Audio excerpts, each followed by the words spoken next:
Ideas are powerful, and it is the mass media that implants ideas in our mind and links individuals to the world.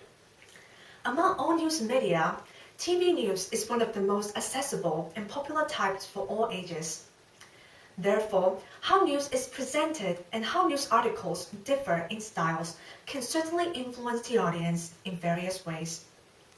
In this presentation, we have picked two places for comparisons on the characteristics of TV news. They are Taiwan and the city 800 kilometers from here, Hong Kong. Before we go into details, let us demonstrate TV news broadcasts in both places. Suppose that an NTU student or a Hong Kong University student was caught for stealing mobile phones from his classmates. TV news in Taiwan would probably report this story by showing images of the parents crying, with the anchor saying, "A student from the prestigious National Taiwan University, which is the top university in Taiwan, had been stealing mobile phones from his classmates in the past 6 months. This is no doubt a scandal to NTU. And people wonder why such a winner in life could possibly commit such a terrible crime. Now let us invite his classmate Maddie to tell us how he behaves, or possibly pretends to behave in classes." Well, I don't know him very well, but he's a little bit strange, especially after he broke up with his girlfriend last year. By contrast, if this took place in Hong Kong, it would be highly probable to be presented like this. An HKU student was arrested for having stolen several mobile phones from his classmates. The incident has revealed the lack of moral education by school and family in Hong Kong. The above demonstration may seem exaggerated at first glance, but it is actually reasonable after we consider the features of TV news broadcast in the two places. Below, we're going to elaborate this further, followed by some reflections about the influence of TV news on audience. Firstly, dramatic versus plain. TV news in Taiwan has a desperate thirst for audience's attention. Their titles are often jaw-dropping, and the broadcast usually contains surprising photos and videos. Taiwan enjoys rather more press freedom than Hong Kong. According to the Press Freedom Index in year 2014, Taiwan was ranked 50 in the world, while Hong Kong fell behind, ranked 62.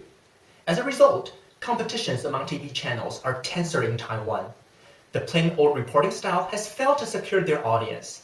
Instead, the content, which involves homicide or sex with lots of descriptions, is largely covered to satisfy the target audience.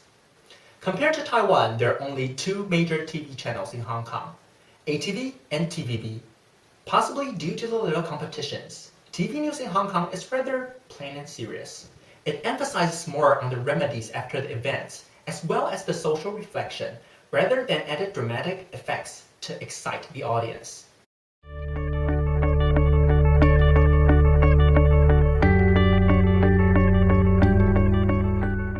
To wrap it up, the styles of TV news in Taiwan and Hong Kong are divergent from each other.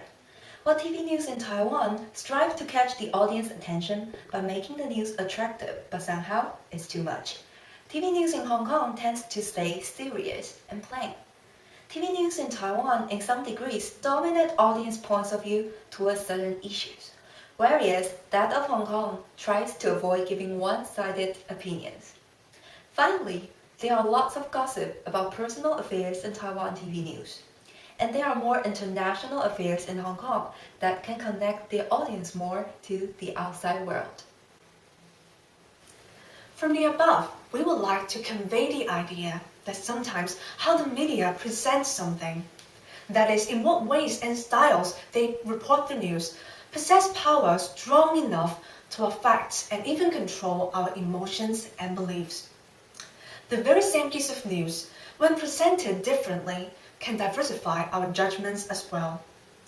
And therefore, while appreciating the media for opening our eyes to the society and the world, we audience have to be very careful to maintain an objective and neutral perspective. From seeing to believing. Let's first pause in between and remember to bear in mind the significance of retaining the autonomy of our own thoughts. Thank you for your attention.